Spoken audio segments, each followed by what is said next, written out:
Customer call, said cool no work. Let's figure out.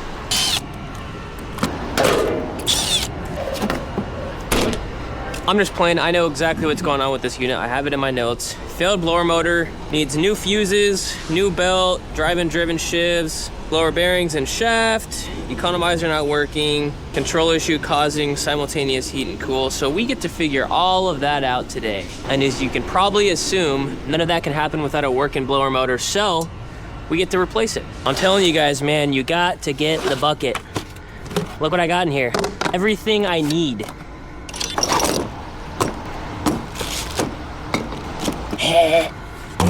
Motor looks a little slimmer than that one. That's a little concerning, honestly. I don't know, we'll see. So we've got motor, drive-in driven shifts, 2 pillow block bearings. Lots of fun. I mean, we should be good. I think it's just a slimmer motor. Oh, how to do this. How to do this. Might be worth taking out the blower housing. All right, we're gonna get a little crazy. Gonna pop this top off.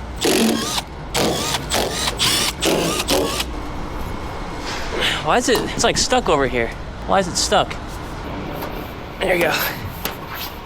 Oh no, it's starting to rain. Bro, I really hope it doesn't rain. Oh my gosh. It really feels like it's about to rain, dude. I was almost considering not taking this out and just doing all the work, bearings and whatnot, just where it is, but I really do think we should pop it off and work right there.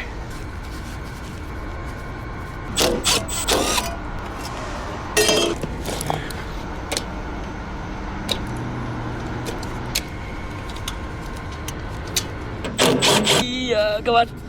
It's so far.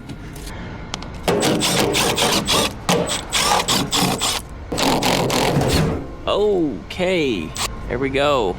Oh God, yeah, that motor's heavy. Motor's freaking heavy. Okay, lock in. Ah! All right. Get that up there. Okay. Ah!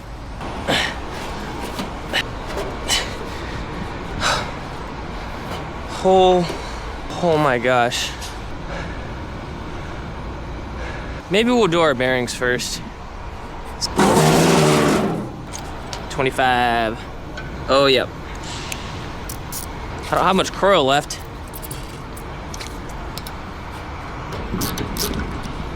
Lock-in collar. Simple.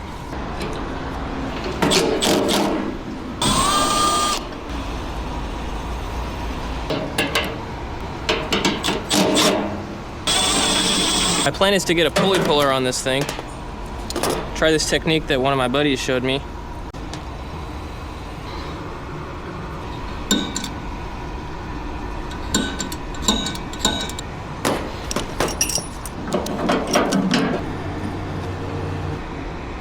And some steppers are.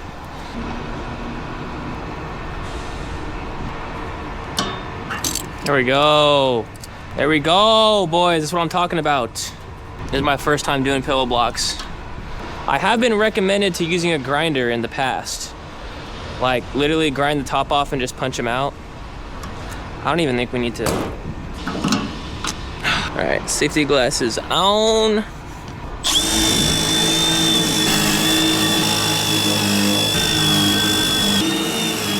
Okay, let's lube her up. The lube is crucial, my boys. The lube is crucial. Look at the difference, man. All right, so she should slide. So I'm thinking we line her up first for show with our hardware. She's so high.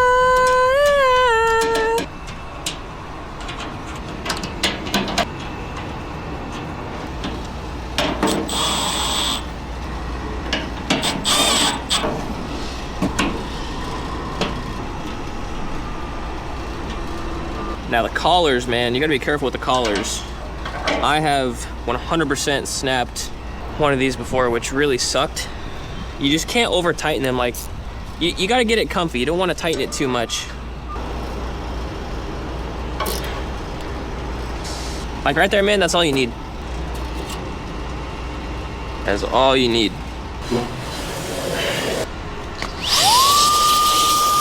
All right, since you guys saw how I did that last one, I'm literally just gonna do the same thing on this one, plus pull this pulley off.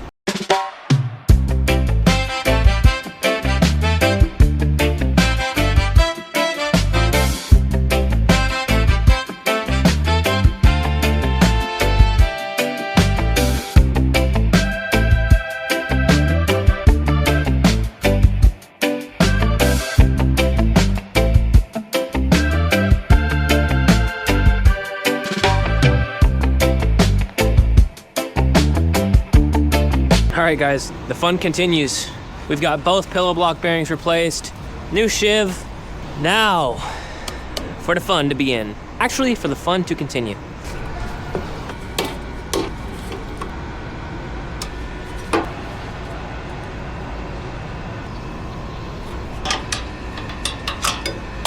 All right, simple. Out with the old, in with the new.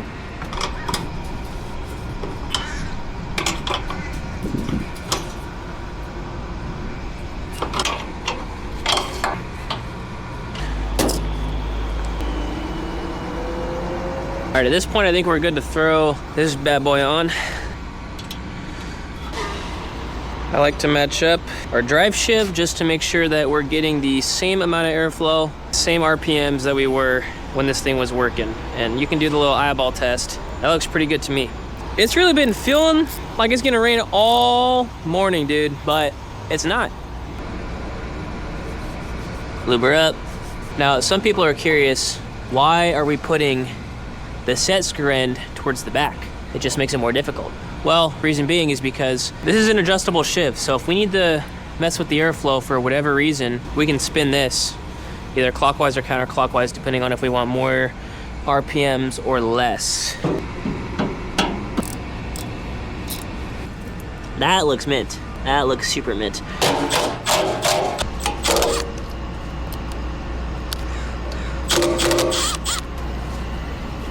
Look at that, spades. 1, 2, 3, just like the old one, so it's really just in and out. I mean, it's literally the exact same, it's crazy. So, bro, it was crazy taking this out by myself. All right, let me crawl in here. Hold up. Yeah. Oh, I gotta get past these refrigerant lines. Got it? Yep. All right. There we go. We do the test and inspection? I said, of course. Got our connector. Got our freaking connector, which actually screws in just like this. This is why we take pictures. I don't remember how these went. You know what does? My camera roll. Black, yellow, tan. 1, 2, and 3. Now, we can assume that this is gonna rotate the right way, which will be counterclockwise. Let's get a little test real quick, just in case we have to swap one of our phases.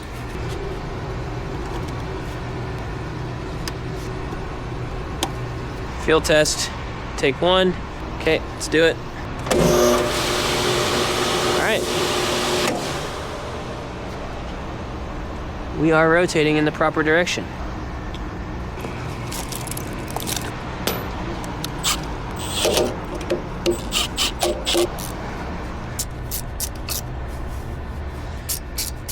Again, another reason why this is the greatest tool. I don't know what I would do without this tool, to be honest.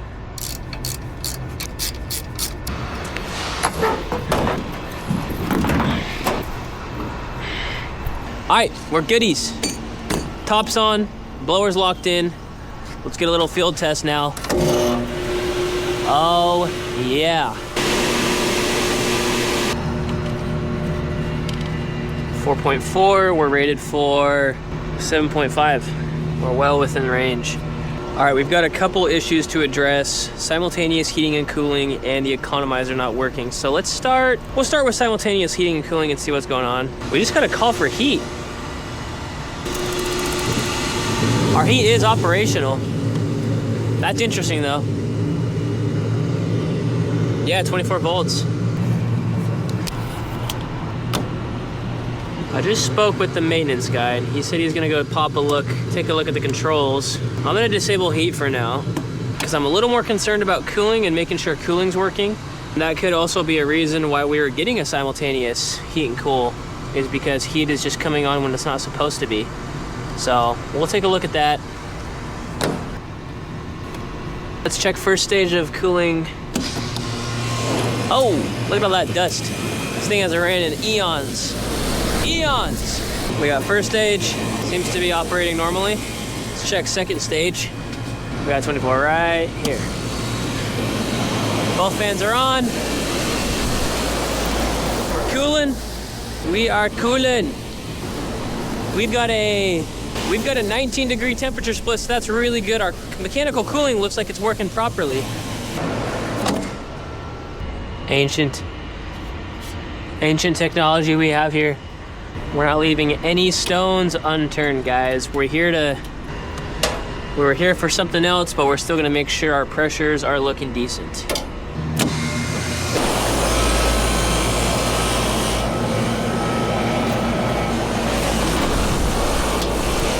All right, R22.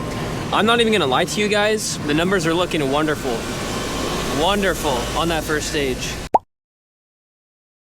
Yeah, I can live with these numbers. I mean, it's fixed orifice metering system device. I mean, I can live with those numbers for sure. We are getting simultaneous calls for heating and cooling. What do you know?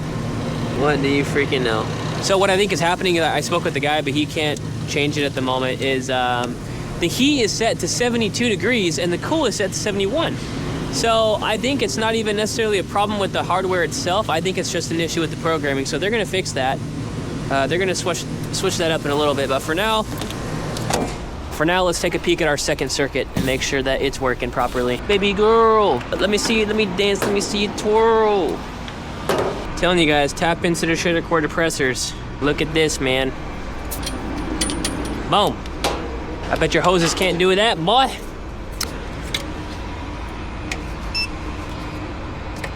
Let's get her going. Could probably just run circuit 2 by itself, to be honest. Yeah, we're good. All right, we're looking very similar for our circuit 2. Superheat's a little low, but we gotta keep in mind our return temperature is also 69 degrees. Subcooling's a little, I'd say that's within range. We are 30 degrees above ambient, which is perfect, especially for R22. Saturation's a little low, but again, we're at a 69-degree return, so I can live with these numbers. Now, the final thing that we need to figure out is the economizer issues. All that it said in my notes was that the economizer wasn't working, so.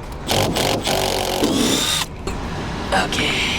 We have a CO2 monitor, so we should be opening when we basically, damper will actuate and let in fresh air, the more CO2 it detects. It looks pretty dirty in here, not gonna lie. All right, our actuator is driven with 2 to 10 volts DC, which definitely makes it easier to diagnose. First, we'll cover our bases and make sure we have 24 volts, which we do. Next thing I like to check is our outdoor air sensor, which is SL plus right here, and SL minus, which you check with resistance. Should read us a value in the thousands, and we're reading nothing. We could go a step further and check it right at the air sensor, because it does look kind of clean, so I might do that. Minus is white, positive is black. We are open line, which means our sensors failed. Okay, so that could be a reason why it doesn't work. What we can do now, we can basically make the economizer module think it's cool enough outside by putting a jumper across the sensor, and our light should come on. Oh no, I see the light. Okay, cool. And now we simply give a call for Y1, which is our red, which is not supposed to happen. Our actuator should be opening right now. I wonder if it's bypassed. I didn't even check that. No, it's not bypassed. we have 24 volts at 1.